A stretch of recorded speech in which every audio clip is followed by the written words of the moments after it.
Finally, after 43 days, the longest shutdown in U.S. government history is coming to an end. So what did Congress get done during that time? We've spent 43 days in a total stalemate for nothing. The money only lasts until January 30th, so Congress is going to have to pass another round of funding by then, or the government will shut down again. But don't worry, because lawmakers say they're ready to work hard for the American people. I think that's a load of bull. The government shut down because Republicans and Democrats couldn't compromise on an extension to Affordable Care Act tax credits that are set to expire at the end of the year.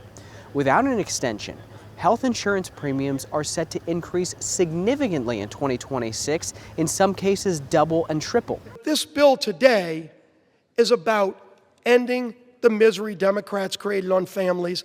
That is just about funding the government, not about solving other problems that we should be working to solve. The last time you voted on the CR, you said you held your nose and voted for it. Is it safe to say that's what you're going to be doing tonight? Yeah, I think so. I hate to say the greater good, but people really are suffering. This cold snap hit. I got poor people in my district. They could lose their electricity. What should be Democrats' #1 priority between now and January 30th for a potential full-year appropriations bill?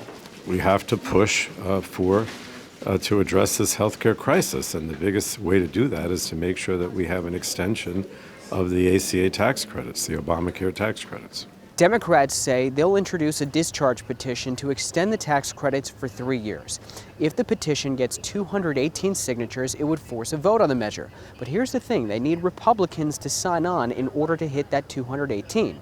There are some Republicans who say they want to extend the Affordable Care Act tax credits, but they don't want to do it for the full 3 years, and they want to change some of the eligibility requirements. Is the discharge petition negotiable, given that some Republicans would be willing to vote for ACA extension, just maybe not in the exact way that it's being proposed now? Republicans have zero credibility on this issue. These are folks, these Republicans, who have tried to repeal the Affordable Care Act more than 70 different times in the last 15 years. There's no evidence that they're serious about extending the Affordable Care Act tax credits. As a matter of fact, they were given a very reasonable proposal by Leader Schumer, a 1-year extension of the Affordable Care Act tax credits and a bipartisan commission to address the broken healthcare system moving forward, and they rejected it. This resolution funds SNAP food assistance, the VA, the Department of Agriculture, and the legislative branch for all of fiscal year 2026.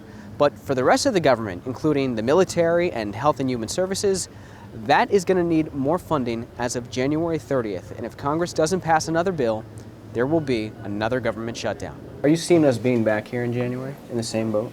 Absolutely. January 30th is the end of this CR. Do I think that the Republicans have the political juice to get to the rest of their appropriations bills across the finish line and a healthcare deal? No.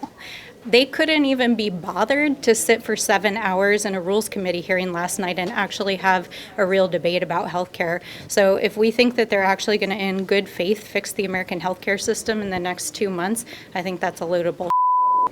I'm Ray Bogan for Straight Arrow News. For more unbiased reporting straight from our nation's capital, download the SAN app.